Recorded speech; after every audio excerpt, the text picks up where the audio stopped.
So you're saying for the new year, you guys are trying to crack this code with your story, your Well, just like storyline. what to actually do our actual social media post about, because I mean we're just like, it ends up being the same song and dance of almost like new song out, listen now, yay team, you know, and not like an actual true story of here's how it wrote, here's how it went into it, and because the story Mhm. behind most of my songs is every night it's almost like my own worship time, my own, like the kids go to bed, I sit at the piano and I'll write a song. That may work, but most of the time that's kind of sounds boring compared to the things I've seen. I mean, that Well, kinda sounds relatable. it sounds relatable. It sounds really relatable.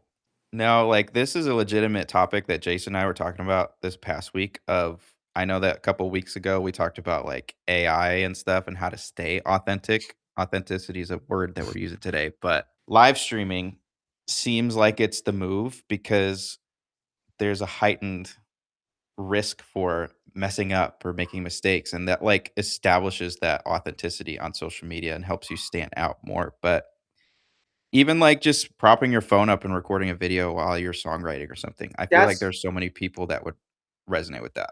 that's what I'm saying. And also, what's the difference between a piece of content going viral and getting tons of attention versus one that isn't? Typically, it's not as much as you think. Like it's the hooks. It's like these quick little things in the beginning to get people in. I would love for us to find an expert in that and start to do some interviews and calls and everything for the group around that because who's to say you don't already have enough relatability and just being yourself with the content. Maybe you haven't tried this yet, this whole relatable side to it. I think you absolutely should. You know, you're just writing in the moment for people, or you're singing a song and there's mistakes and there's whatever. But then who's to say it's like you had something, but maybe the hook for getting people into it wasn't quite there. Yeah. You might be closer than what you realize.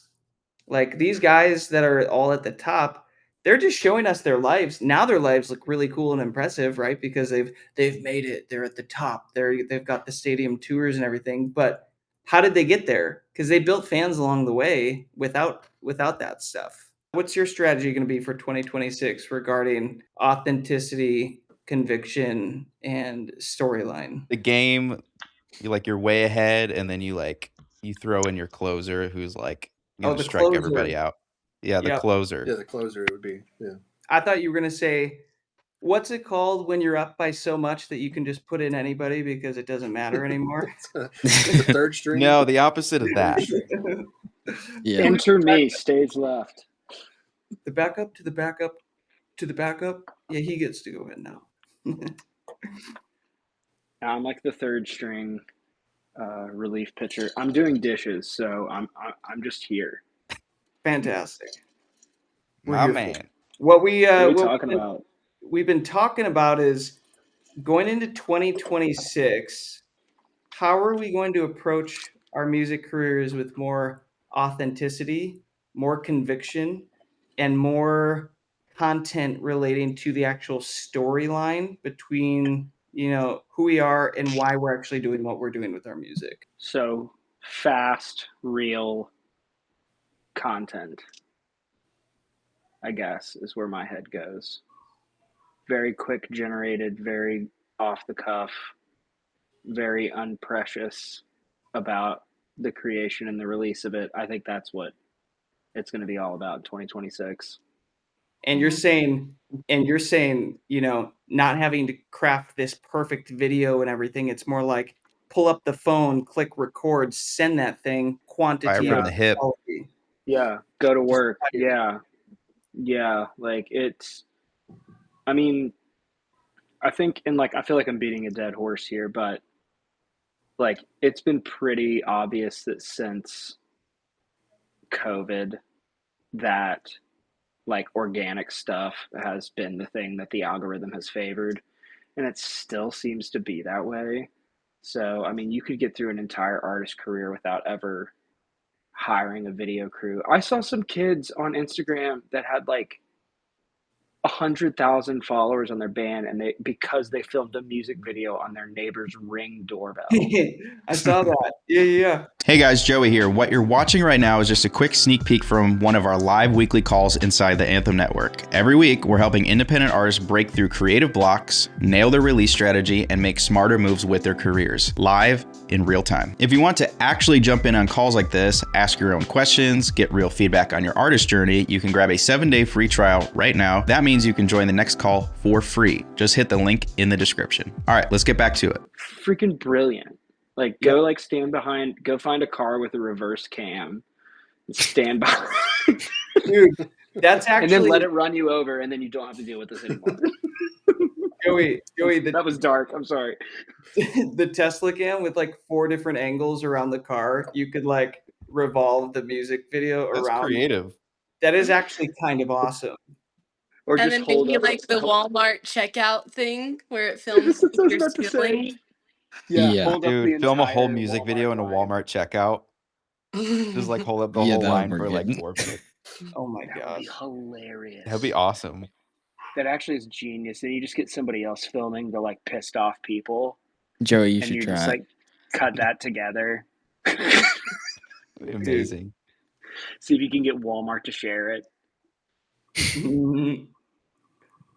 But Probably dude, would, like huh? I think you're spot on with this. I think we all hold the content a little too preciously, and we're all a little too concerned what's going to happen. Is it going to perform? Is it not going to perform? Well, what if you released 10 times the content and it took you half as long as what you're already doing because you're just firing from the hip and you're being 100% authentic in the moment?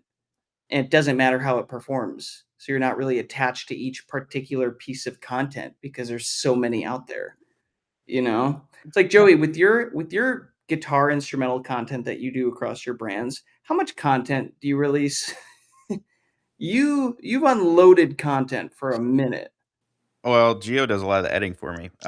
It's one long form a week, and then it's one live stream a week that's recorded, and then a different angle like playthrough, and then those get chopped up into short form. Probably get 4 or 5 videos out of that. Because I just know, like looking through your pages, you've been consistent releasing so much content like nonstop. But Joey isn't there like worrying about it. It's just like, oh, cut it, send it, cut it, send it, cut it, send it, cut it, send it. I used to do, for example, like tutorials, but I would record them and then I would have to sit down and edit all of them. Now I do it live and just drop timestamps in and I'm done. Yeah. Like I can do those in 20 minutes versus 2 hours, 3 hours at a time. It's like really just kind of pushing for that. And it's like authentic too, because in between what I'm teaching, people can hop in and like leave or drop in questions and it like enhances the experience. So that's what I'm pushing for. Yeah. But lots of content. Here's my question for you. Going into 2026, how are you going to incorporate more authenticity, more conviction, and more of your story into what you're doing with your music career in an attempt to reach more of an audience with a more genuine version of you? The fact of the matter, and I kind of like I've talked about this before, but like the money to be made off of a recording is going down every single year. Like that's just the reality of it. Like there's still money to be made off of it, but that number is going down every year. So if you get ears on you and eyes on you, your only option is just to completely be like the raw form of you and hope that there's other parts of you that, and this sounds gross, but there's other parts of you that people will allow you to monetize, since the recording is no longer a Bugatti vessel. So you sharing books and things, it's like, yeah, that is it. Joey, we've talked about this a lot. This influencer musician combination, this influencer artist combination, where we've even talked about bringing in influencers who can also sing, and they're like, oh yeah, I would totally do music. I haven't really tried. But they've built a fan base that likes them and likes what they create and likes what they share, likes what they do. So will they like music? Yeah. Sylvia, I like that. I think that's a solid like next level to keep taking this to, because I think the more you start doing that too, the more your confidence is going to build of like, oh, like I'm getting really used to being the person that shares my life. Now what else can I be authentic with in my life? You know? Mhm. Before you head out, if that session gave you just one good idea, imagine what'll happen when you're actually in the room with us every week. That's what the Anthem Network is all about. Artists connecting, getting real-time feedback, and taking action together. You can join right now with a 7-day free trial and be part of the next live call for free. Don't just watch other artists grow with them. Click the link in the description and we'll see you on the next call.